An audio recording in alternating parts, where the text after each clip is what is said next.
say, kids, what time is it?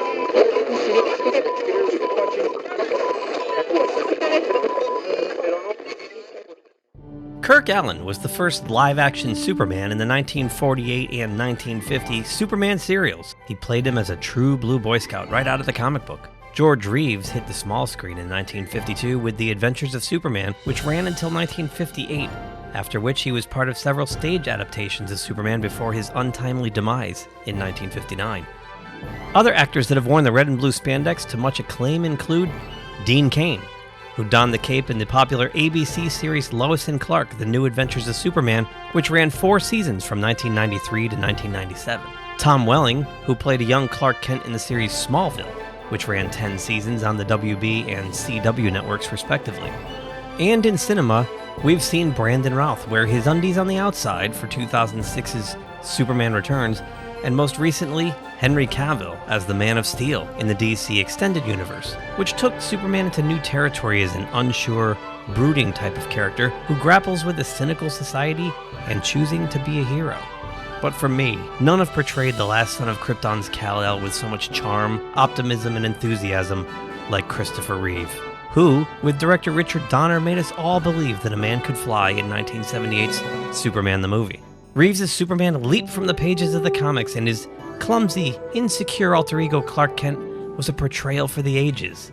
The Reeve Superman film spawned 3 inferior sequels that ran out of gas in 1987, succumbing to declining box office. The 1978 score by John Williams has also become the quintessential theme for all things Superman to this day. Margot Kidder was also, in my opinion, far and away the best screen adaptation of Lois Lane. Kidder's snarky, cocksure, impetuous, Pulitzer-driven reporter for Perry White's Daily Planet has set a benchmark that has not been rivaled by any actress for the role since. For me, it doesn't get any better than Christopher Reeve, Margot Kidder, and Gene Hackman in Richard Donner's Superman the movie. It's the gold standard. Which brings us to the latest screen adaptation of Clark and Lois with the CW's Superman and Lois, starring Tyler Hoechlin as Clark Kent Kal-El, and Elizabeth Tulloch as Lois Lane, and it co-stars Alex Garfin as Jordan Kent, Jordan Elsass as Jonathan Kent, and Emmanuel Criqui as Lana Lang. And now, here are my thoughts on Episode 2, Heritage. Okay, Episode 2, Superman and Lois, called Heritage, and let's just dive right in, shall we? So, the episode opens with a kind of a montage of the Kent family settling into Smallville and working around the house and whatnot, and the scene finally lands on a dinner scene where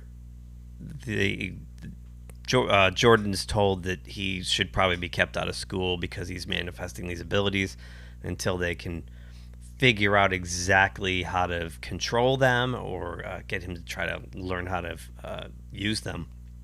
He shouldn't go to school, which doesn't work for Jordan. He gets a little upset because he already feels kind of ostracized, and now he's like, just single me out even more. You know, everyone's going to notice I've vanished and I'm not going to school, and it doesn't go over well. And again, it's another one of these moments for Clark where he's just kind of like, he just doesn't know the right way to parent, or doesn't feel as if he knows the right way to parent. It just seems like everything he does in his children's best interest seems to blow up in his face as far as their personal relationship is concerned. So we leave that scene and we go straight to Moldova, to a weapons depot, and the villain from the first episode, Luthor, as he's been tagged at the end there, is at this weapons depot, and he's looking to secure kryptonite. And we find out he can't find any, and we find out he's talking to a woman, and, you know, basically she says we have to stop him before he does to you what he did last time, or something to that effect. And he says, no, I have to stop Kal-El before he does to this world what he did to mine. So there's something interesting at play here, and it kind of is already hinting at the idea of the DC multiverse coming into play. So Clark decides he's going to take Jordan on his day off from school to the Fortress of Solitude and teach him about his Kryptonian lineage and the L family history. So Jordan gets up there, really fascinated by it, has a really fun time, it looks like, learning about this stuff, and then Clark has him meet his Kryptonian grandfather, Jor-El. He's manifesting abilities. Well, then, it is possible for us to further our Kryptonian heritage after all. So Jor-El is confident that because Jordan is showing these abilities on Earth that, like he said, they might be able to continue the Kryptonian lineage going forward. It's not just Clark now. There's actually another surviving member of the family on Earth. So it starts out pretty promising. Meanwhile, Lois is back in Smallville, and she's doing a lot of in-depth research on Morgan Edge, who's the new boss at the Daily Planet, and he's looking to set up shop in Smallville with some kind of mining venture. He's already taken over a bank that we found out in the first episode, so he had all those mortgage deeds he holds all the citizens kind of hostage with. And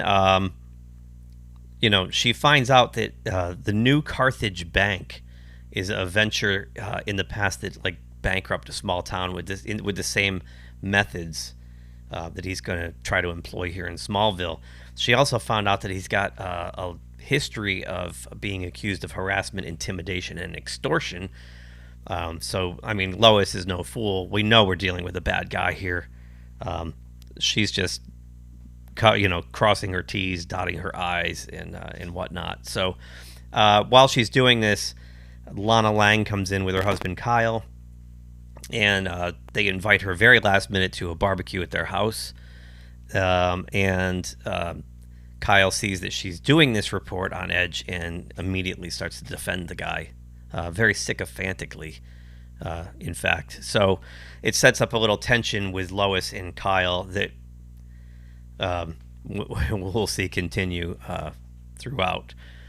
So back at the fortress, Jor-El's been doing a analysis of Jonathan's abilities and comes to kind of a startling conclusion, I guess you'd call it. He'll never have enough power to produce these abilities on command. His human DNA is just too limiting. So because he's, at least 50% human, he's never going to actually be able to realize the full potential of his Kryptonian abilities. He'll never be his father, which does not sit well with Clark or Jordan. And there's more to come on that too. So Clark goes back to the farm and he's talking to Lois about the bummer of a day. Jordan, it's kind of what I really like about this show are the two kids. And I gotta say, I thought going in that the two kids would be like the downside of the show. The chemistry the two have is really, you believe they're twins. You believe that they're related to each other for real.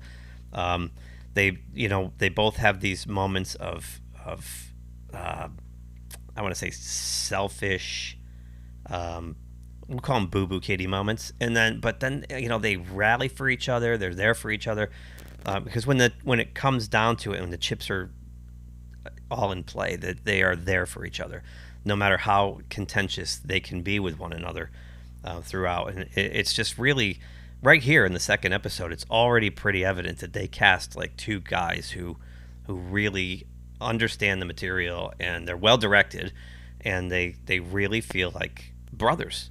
If anyone who has a sibling, especially a sibling of the same gender, I have a younger brother, and our relationship is exactly like the relationship I see on the screen. So I hats off to the creative team on this show so far. So anyway, General Lane comes to the house.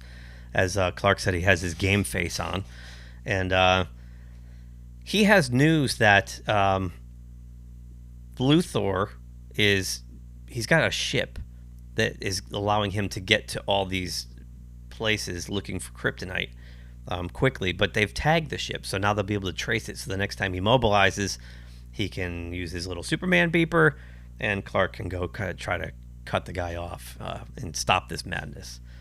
So while this is going on, he asks Clark, like, why did you move to Smallville? Why did you take Lois's livelihood away from her? Why did you take Jonathan off the football team and leave his girlfriend behind, kind of not more or less ruin Jonathan's, high school life, if you will. And it's not just to protect Jordan. There's something bigger at play here. And he finds out that Superman has revealed to the kids, that Clark has revealed to the kids that he's Superman. And Lane thinks that was a huge mistake, and he says he's seen the toll it's taken on Lois, knowing that, and now the boys know it, and it's just going to be hell for Clark going forward. Now you're going to put the boys through that same hell? This is gonna keep my family together. No, Clark. I'm going to tear it apart. So you can see the sympathy and the empathy Lane has for him. Again, I said it in the first episode, where in the Incredible Hulk for Marvel Comics, you've got the same type of character with General Thunderbolt Ross, but he is completely opposed to, and he's trying to destroy Bruce Banner and the Hulk, right? Here we have a guy who's actually on Clark's side, and he has empathy for the whole situation. I mean, he gets that, Clark's trying to raise a family, but at the same time, he's this, the savior of the planet, and it's you can see it in his eyes right there. Really good performance by this actor. I don't have his name in front of me. I apologize. So meanwhile, the city council meeting is that night that Lois found out about when Lana and Kyle came to see her at that diner where she was doing her reporting. So she shows up, brings the boys with her, which is kind of strange, but I guess it keeps them out of Clark's hair for a night. And Edge starts spouting his, I'm going to create 600 jobs, and I'm going to bring all this prosperity to Smallville, and we're going to get this, one-horse town back to a two-horse town, and all this kind of stuff. And Lois calls him out and starts bringing back that new Carthage Bank scandal and how it ended up destroying the small town. And Edge kind of flips it on her and embarrasses her in public, because he's pretty much got the town support on this. So he says, you're right. I never guaranteed anything. I told those people it was a risk. And I also told those people that I was the only one willing to take that risk. And it didn't work. And he said, you know what? You're right, Miss Lane. Maybe I shouldn't do that here. Maybe it's too big of a risk. And just completely kind of turns most of the town's opinion against Lois's facts, because his facts don't matter, right? Meanwhile, Lane, when he was at giving Clark crap at the farm, also got a phone call, and all he said was like Mongolia, so off goes Clark. And here we are in Mongolia. Luthor drops in here. He's again on his kryptonite hunt. Clark shows up and wants to know, what are you doing? Why are you doing this? What did I do to you? It wasn't just me. You destroyed my whole planet! So this fight ensues, and this is the special effects are decent in spots, great in spots, decent in other spots. It's kind of choppy, but what I really like, it's got the aesthetic of the Zack Snyder Man of Steel / BVS / Justice League, where while they're fighting, there's push zooms and whip pans, and it really had that frenetic feel to it. It really kind of matches the aesthetic of what Zack Snyder did with Henry Cavill's Superman. So Clark, kind of beats him down pretty handily, and just before he's about to tear the guy's bodysuit apart, or his body armor apart, he hears a beeping with his super hearing, and Luthor says, I rigged my ship on autopilot. It's going to go to Metropolis and explode and kill thousands of people. So it's me or them. So Clark takes off, grabs the ship, throws it into space where it explodes, and he falls back to Earth to ponder what's going on. Meanwhile, back in Smallville, Jonathan hasn't had his playbook sent to him yet for the school football team. And as we know, from the pilot episode, he was the star quarterback in Metropolis, and he doesn't even have the playbook. He doesn't know what's going on. So he's frustrated at practice. He finally asked the coach, can I just go in and take a few reps? And the coach says, no, because you don't know the plays yet. And he's like, just I think I got it. Just let me go in. It does not go well at all. He runs into the running back on one play, and they fumble the ball. He gets sacked from behind on another one because he doesn't understand the blocking scheme. And Sean is the one. And Sean, just to refresh you from last episode, Sean is Lana Lang's daughter's name escapes me. Sorry, boyfriend that Jordan kissed at the party. So Sean has been kind of adversarial toward Jonathan because of Jordan. And he says something like, we already got a quarterback. I told you this. So it seems like the whole team is kind of out to get Jonathan because of what happened at that party with Jordan. So not very good for him. So he's not adjusting to Smallville life very well, between his brother manifesting powers and his girlfriend back in Metropolis, and now he can't even crack practice on the football team where he was the big star quarterback before. So he goes home, and he's been dealing with a lot of the frustration, and Lois actually commended him for being, for sacrificing so much for his brother and for the family, and he's handled it pretty well. And Jordan comes back after hearing what Jor-El said about him never being Superman, and starts feeling sorry for himself, and Jonathan just lights him up. So Clark and Lois shut it down immediately, and they go to the barbecue. At the barbecue, Kyle and Lois have more words. Kyle defends his position, and he's got a decent defense to it. It's just that he's being fooled by this Morgan Edge guy, because Kyle, being a fireman in the town, and he's a townie, and he wants the best for Smallville, but he doesn't. The empty promises from this billionaire are clouding his judgment on who this billionaire is and what his past has shown to be.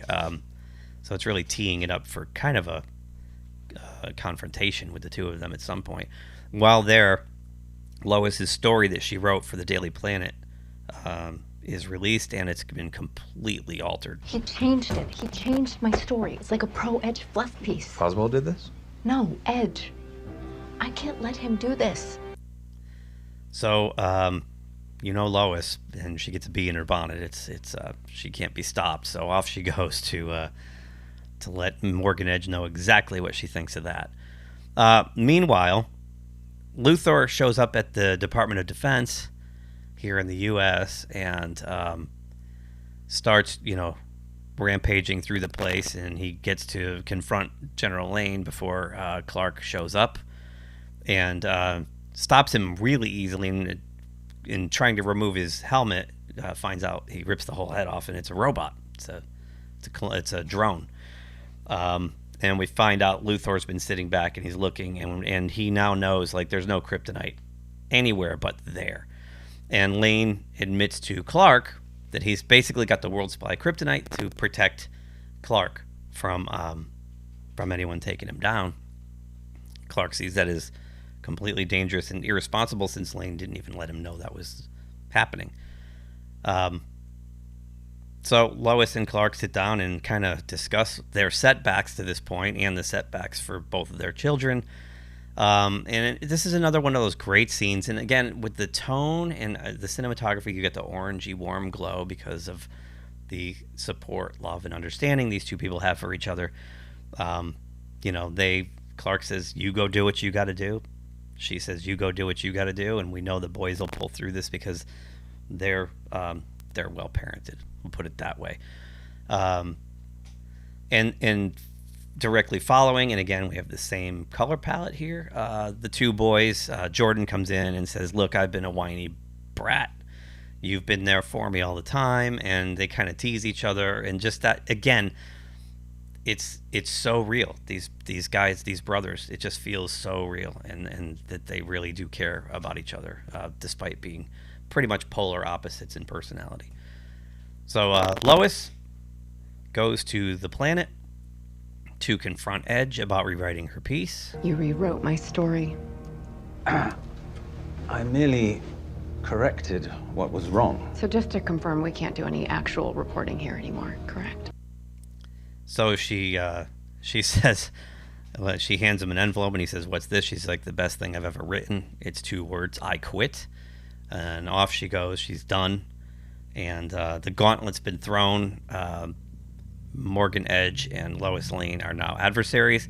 And in fact, on her way out, Lois gets confronted by one of Edge's minions, and this woman says, "He's going to destroy you." And she goes, "Let him try." Which, I talked about in the first one, how this woman has the Margot Kidder kind of Lois Lane thing going on. And that scene, when she says that, reminds me so much of Margot Kidder from the 1978 Superman. So General Lane's back and reflecting on what's going on and up to this point, and he has a dog tag in his hand that's labeled 7734. 7734 in the comic book world of Superman is a alien incursion project to prevent the world from being taken over by an invasion, actually.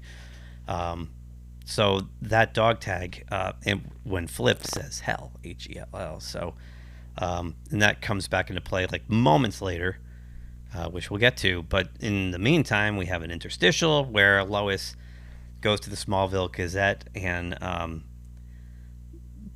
takes up an offer made by Chrissy. I have her name here somewhere. Chrissy